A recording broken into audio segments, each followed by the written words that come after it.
અરીસાની મોટવણી એટલે શું? પ્રતિબિંબની ઊંચાઈ h ડેશ અને વસ્તુની ઊંચાઈ h ના ગુણોત્તરને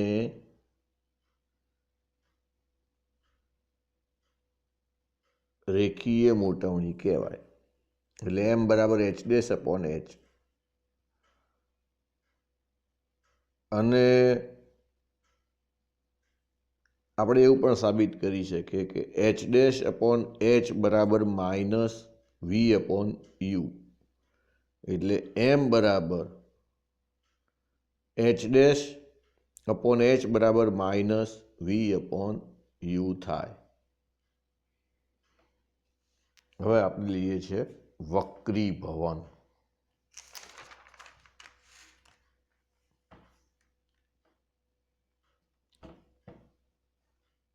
જ્યારે પ્રકાશનું કિરણ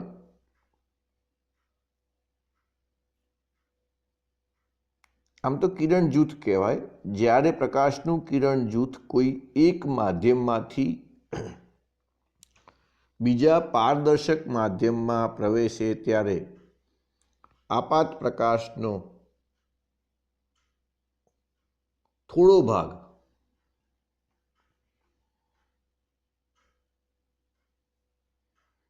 પ્રથમ માધ્યમમાં પરાવર્તન પામે છે, જ્યારે બાકીનો પ્રકાશ બીજા માધ્યમમાં પ્રવેશે છે. પણ જો કિરણ ત્રાંસુ હોય, એટલે કે 90 અંશથી નાનું હોય, 90 એટલે લંબ કહેવાય, લંબથી ઓછું એટલે ત્રાંસુ કહેવાય.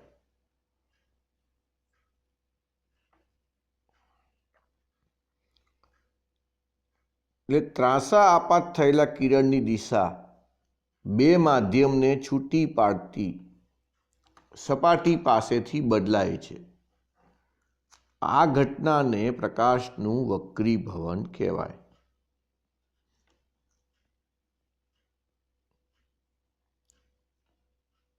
પ્રકાશનું વક્રીભવન કોને કહીશું આપણે? ત્રાંસા આપાત થયેલા કિરણની દિશા બે માધ્યમને છૂટી પાડતી સપાટી પાસે બદલાય છે. આ ઘટનાને પ્રકાશનું વક્રીભવન કહેવાય. સ્નેલ નામના વૈજ્ઞાનિકે પ્રાયોગિક રીતે વક્રીભવન માટેના નીચેના નિયમો મેળવ્યા. આપણે આકૃતિ સમજી લઈએ. આ એક લંબઘન છે.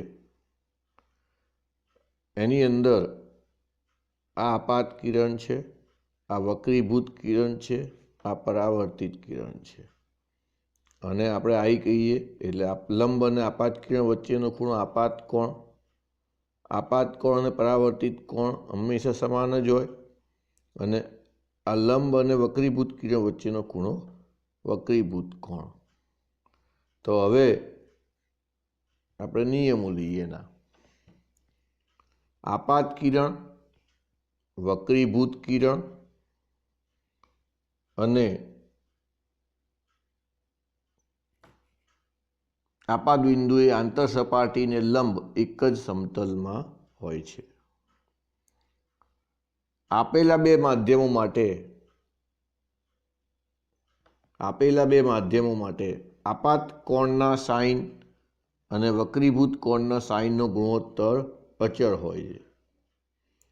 આપાત કોણ I અને વક્રીભૂત કોણ R એ અનુક્રમે આપાત કિરણે અને વક્રીભૂત કિરણે લંબ સાથે બનાવેલા કોણ છે, જેને સ્નેલનો નિયમ કહે છે. ટૂંકમાં બીજા નંબરનો નિયમ છે એ સ્નેલનો નિયમ છે કે આપેલા બે માધ્યમો માટે આપાત કોણના સાઇન અને વક્રીભૂત કોણના સાઇનનો ગુણોત્તર અચળ હોય છે.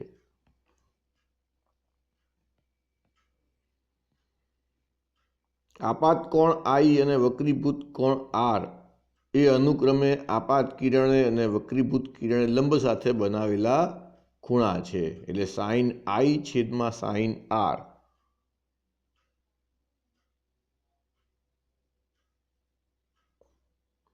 Is equal to n21. n21 એટલે શું? માધ્યમ 2નો જે પહેલો આંકડો આવે એનો વક્રીભવનાંક અને બીજો આંકડો હોય એની સાપેક્ષે N2 પહેલાં 2 લખ્યું એટલે 2નો વક્રી ભવનાંક અને પછી 1 લખ્યું એટલે 1ની સાપેક્ષ વક્રી ભવનાંક N21 એ બે માધ્યમને જોડતી લાક્ષણિકતા છે જે તરંગ લંબાઈ પર પણ આધાર રાખે છે પરંતુ આપાત કોણથી સ્વતંત્ર છે.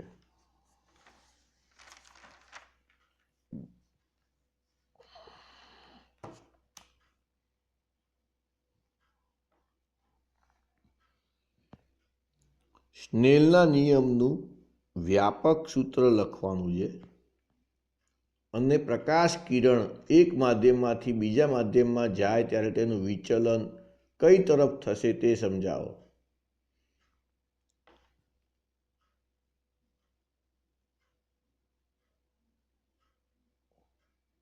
આપેલા બે માધ્યમ પૈકી મોટા વક્રી ભવનાંક ધરાવતા માધ્યમને પ્રકાશીય ઘટ્ટ માધ્યમ કહેવાય અને નાના વક્રી ભવનાંક ધરાવતા માધ્યમને પ્રકાશીય પાતળું માધ્યમ કહેવાય. સ્નેલના નિયમનું વ્યાપક સ્વરૂપ કેવું છે તો કે N1 sin થીટા I એટલે આપાત ખૂણો છે. N1 sin theta I equal to N2 sin theta R.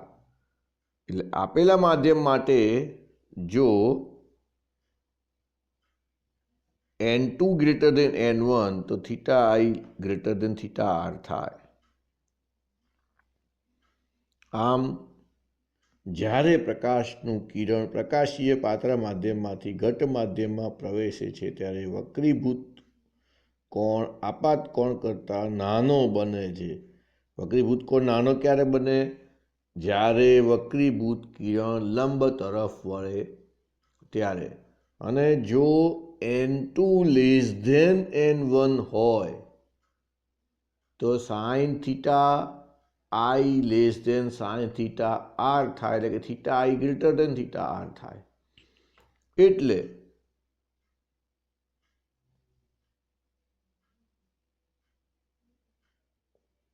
આ જ્યારે પ્રકાશ કિરણ પ્રકાશીય ઘટ્ટ માધ્યમમાંથી પાતળા માધ્યમમાં પ્રવેશે છે ત્યારે વક્રીભૂત કોણ આપાત કોણ કરતાં મોટો હોય છે અને વક્રીભૂત કિરણ લંબથી દૂર જાય છે.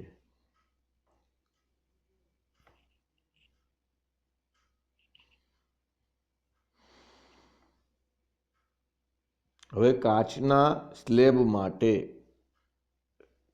સ્લેબ વડે વક્રીભવન માટે N21 ગુણ્યા N12 ઇક્વલ ટુ 1 શું સાબિત કરવાનું છે આપણે? N21 ગુણ્યા N12 ઇક્વલ ટુ 1 આવું આપણે સાબિત કરવું છે. એના માટેની આકૃતિ છે. આ આપાત કિરણ આ વક્રીભૂત કિરણ લંબ તરફ વળ્યું તે અને પછી નિર્ગમન કિરણ હોય આ થીટા 1 અને આ થીટા 2 પણ આ આખો કોણ લઈએ તો આ આખું જે છે એ થીટા 1 જેટલું થાય એટલે આટલો ભાગ થીટા 1 માઇનસ થીટા 2 થાય. એટલું થાય થીટા 1 માઇનસ થીટા 2 થાય. હવે આપણે સાબિતી તરફ જઈએ. N31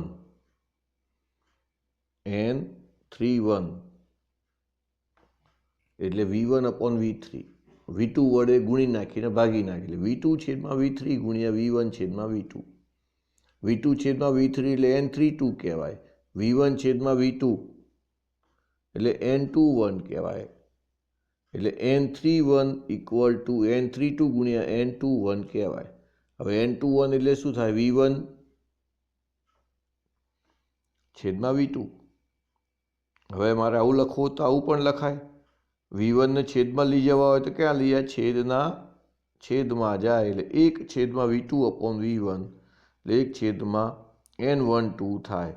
એટલે N21 ગુણ્યા N12 ઇક્વલ ટુ 1 જે મારે સાબિત કરવાનું હતું.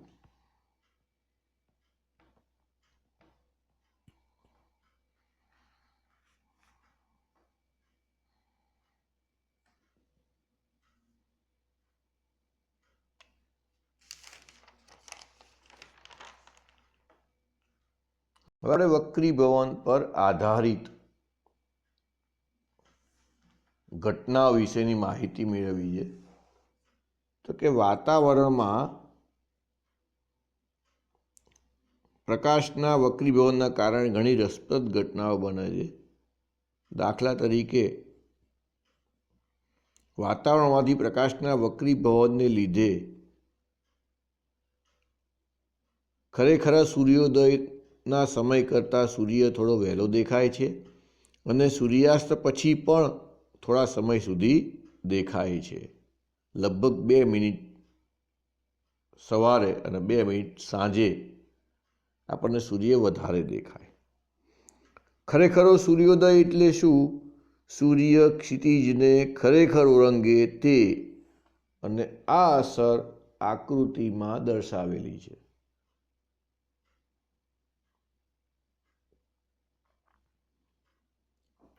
કે આ સૂર્યની વાસ્તવિક સ્થિતિ છે. ભાઈ જુઓ, એ આ સૂર્યની વાસ્તવિક સ્થિતિ છે અને આ કિરણ જાય આમ થઈને આમાં વક્રીભવન પામે એટલે અવલોકનકારને સૂર્ય અહીંયા દેખાય. એટલે હજુ તો ખરેખર ક્ષિતિજ પર આવ્યો જ નથી, પણ છતાં સૂર્ય ઉગી ગયેલો દેખાય.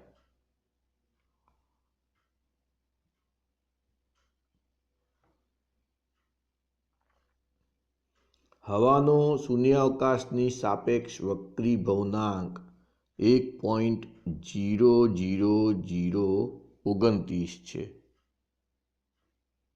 આને કારણે સૂર્યની દિશામાં આભાસી શિફ્ટ મળે છે, જે આશરે 0.5 અંશ જેટલું હોય છે અને તેને અનુરૂપ સમયનો તફાવત 2 મિનિટ છે. આમ આભાસી સૂર્યોદય અને ખરેખરા સૂર્યોદય અથવા આભાસી સૂર્યાસ્ત અને ખરેખરા સૂર્યાસ્ત વચ્ચેનો તફાવત 2 મિનિટ મળે છે.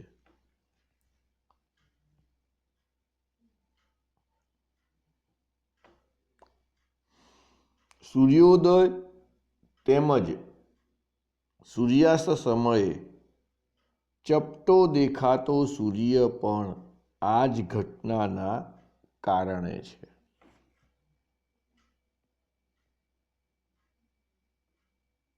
એટલે આ ઘટનામાં શું બને છે કે સૂર્ય અહીં અવલોકનકાર ઊભો છે, અહીંયા અવલોકનકાર ઊભો છે પૃથ્વીની સપાટી ઉપર. આ અવલોકનકાર છે અહીંયા અને પૃથ્વીની સપાટી ઉપર ઊભો છે. આ ક્ષિતિજ છે, સૂર્ય અહીંયા છે હજુ, અને આ કિરણ ધીરે ધીરે વક્રીભવન પામતું આમ આવે છે. આમ આવે છે એટલે એને એમ લાગે સૂર્ય અહીંયા છે, સૂર્ય અહીંયા છે. એટલે ખરેખર સૂર્યોદય થયો નથી, પણ એને આભાસ થઈ ગયો સૂર્યનો અહીંયા. એટલે આ વક્રીભવનાંકની અસર કહેવાય.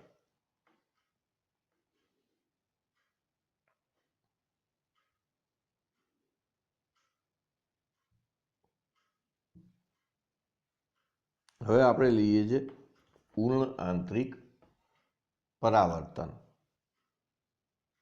તો પૂર્ણ આંતરિક પરાવર્તન જે છે એમાં આપણે ક્રાંતિકોણ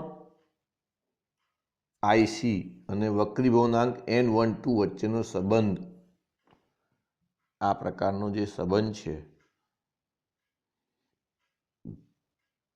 એ તારવવાનો છે. IC બરાબર sin ઇન્વર્સ 1/N12 તારવવાનું છે.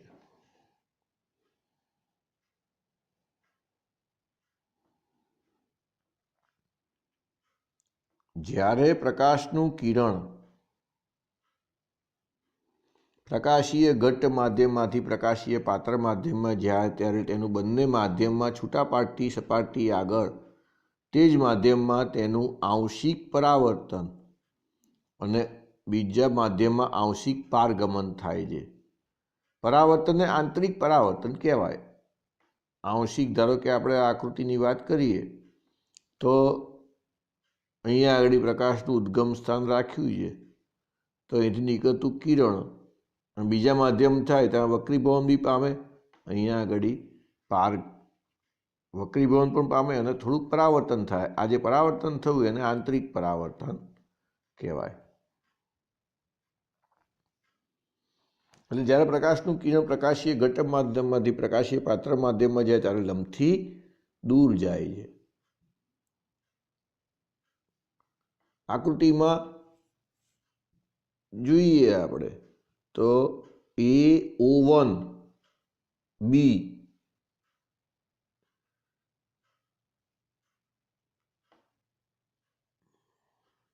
આપાત કિરણ AO1, આપાત કિરણ, આ આપાત કિરણ. O1C આંશિક પરાવર્તન થાય છે અને O1B એ આંશિક વક્રીભવન થાય છે. આપાત કિરણ, વક્રીભૂત કિરણ, પારગમન થયું તે, એટલે આંશિક પરાવર્તન કહેવાય.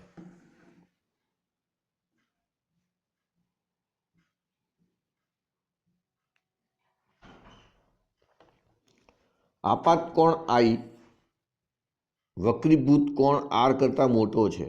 આપાત કોણ I એ વક્રીભૂત કોણ કરતાં મોટો છે.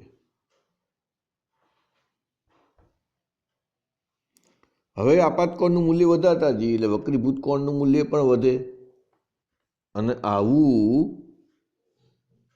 AO3 આગળ બને. ધીરે ધીરે આપણે AO3 આગળ જઈએ છીએ. એટલે આ AO3 આગળ આપાત કોણનું મૂલ્ય વધારતા ગયા, વક્રીભૂત કોણનું મૂલ્ય વધી ગયું. વક્રીભૂત કોણ π/2 બની ગયો. વક્રીભૂત કોણ π/2 બની ગયો.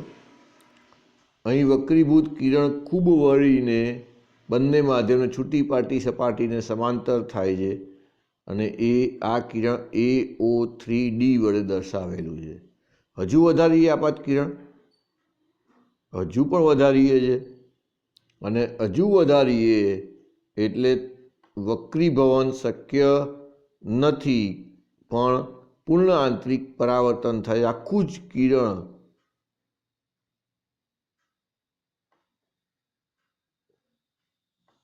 આખું કિરણ જે છે AO4, અહીંયાથી ક્યાંય કિરણ સપાટીને સમાંતર જતું નથી.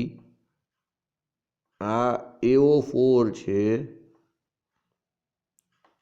અને એ પૂરેપૂરું પાછું અંદરની સપાટીમાં જ પાછું ફરે છે.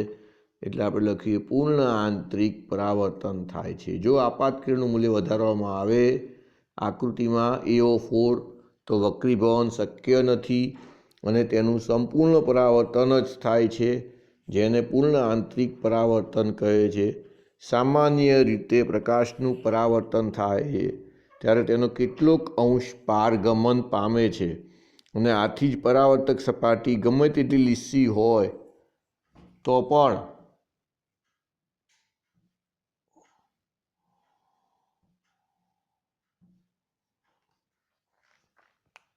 પરાવર્તિત કિરણ ઓછી તીવ્રતાવાળું હોય છે.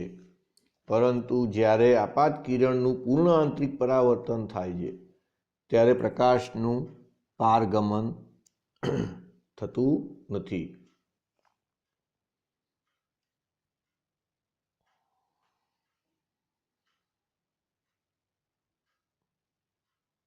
વક્રીભૂત કોણ 90° બને. વક્રીભૂત કોણ 90° બને ત્યારે આપાત કોણ ને બે માધ્યમોની જોડ માટેનો ક્રાંતિ કોણ કહેવાય. વક્રીભૂત કોણ 90° બને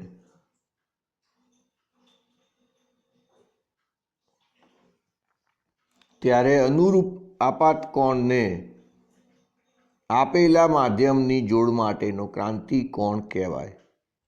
અને સ્નેલના નિયમ મુજબ સાઇન આઈ છેદમાં sign R equal to n/1 પરથી કહી શકાય કે જો વક્રીકરક માધ્યમનો સાપેક્ષ વક્રીભવનાંક 1 કરતાં ઓછો હોય તો સાઇન આરનું મહત્તમ મૂલ્ય 1 હોવાથી સ્નેલના નિયમનું પાલન માટે સાઇન આઈના મૂલ્યને એક ઉચ્ચ સીમા હોય અને એટલે આઈ બરાબર આઈસી થાય.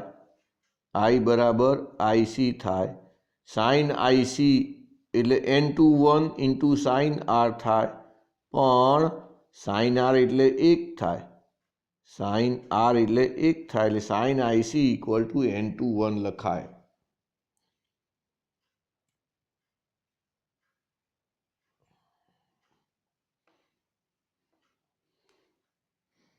આઈસી કરતાં આઈના મોટા મૂલ્ય માટે સ્નેલના વક્રીભવનનો નિયમ પડાતો નથી અને તેથી વક્રીભવન શક્ય નથી. ઘટ્ટ માધ્યમ 1નો પાતળ માધ્યમ 2ની સાપેક્ષ વક્રીભવનાંક n/1 ઇક્વલ ટુ